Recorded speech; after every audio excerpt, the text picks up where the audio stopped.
The Royhil Seals hosted Primary School's Water Polo League got going over the weekend with a doubleheader at the Flying Fish swimming pool in Federation Park. The opening day brought the boys and girls teams of Bishop Amnesty Junior School to face off against Donruss Prep and the St. Monica's Prep respectively, resulting in different results. More in this report.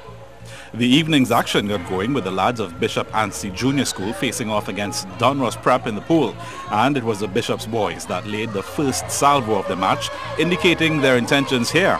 The Bishop's lads then got themselves a fast break opportunity with Ethan Agard driving for the one-on-one with the Donruss keeper, but the custodian is equal to the task.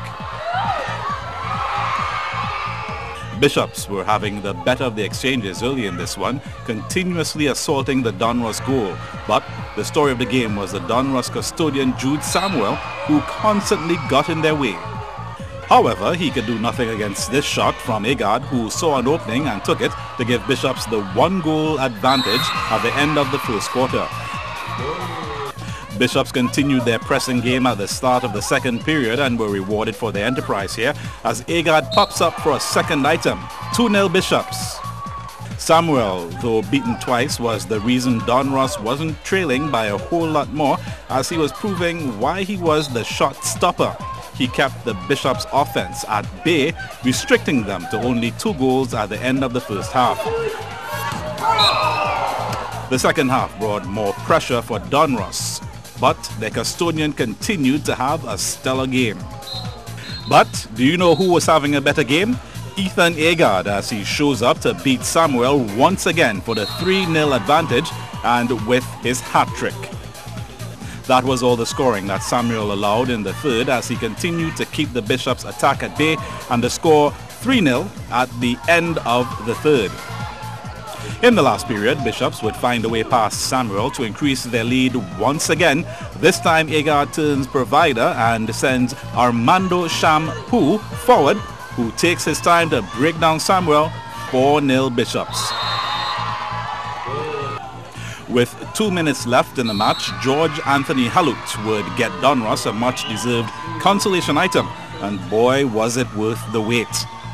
Halut would show up again looking to make a game of it now, but his efforts would come to naught. So that's how this one would end. Donruss going down 4-1 to Bishop's Amnesty.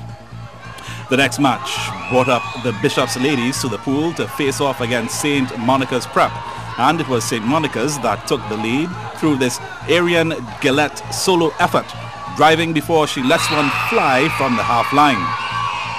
Before the Bishop's girls could respond, they were trailing by 2 goals as the St. Monica's custodian sends Caitlin Robertson on an up-court sprint, and she finishes on the second attempt, much to her delight.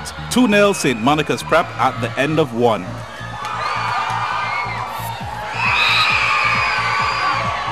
The girls' game was proving to be a physical matchup as Gillette and Mikel Cedeno muscled the ball away from Abia Hall to start a 2-on-1 counter-attack.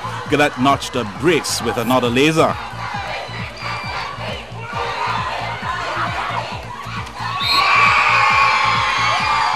Bishops tried to respond here, but they found it difficult to put their shots on target. However, Kaya Eiffel would find the range soon after to put her team on the board and cut into St. Monica's lead 3-1. Gillette would quickly raise that effort from the Bishop's lasses, uncorking another bullet shot to give her team a 4-1 advantage now. And just before the halftime whistle could sound, St. Monica's would increase their lead once again. This time it's Cedeno who finds the back of the net. 5-1 St. Monica's at the half. The start of the second half brought more misery for the Bishop's lasses as Ty Warwick would show up to increase the St. Monica's score to 6-1. And before the end of the third quarter, Emily Chow Kwan would escape down the right unchallenged to make it 7-1 going into the last period. Gillette would start the last period by adding another goal to her tally, making the score 8-1 here. The Bishop's lasses would get themselves another item against the run of play, Kaya Eiffel getting the ball in the back of the net to make the score 8-2 now. However, St. Monica's did not let it end there as they would put back that goal in the dying seconds of the game. Cedeno getting her brace just before the final whistle to give her team a 9-2 win over Bishop's Anstey Junior.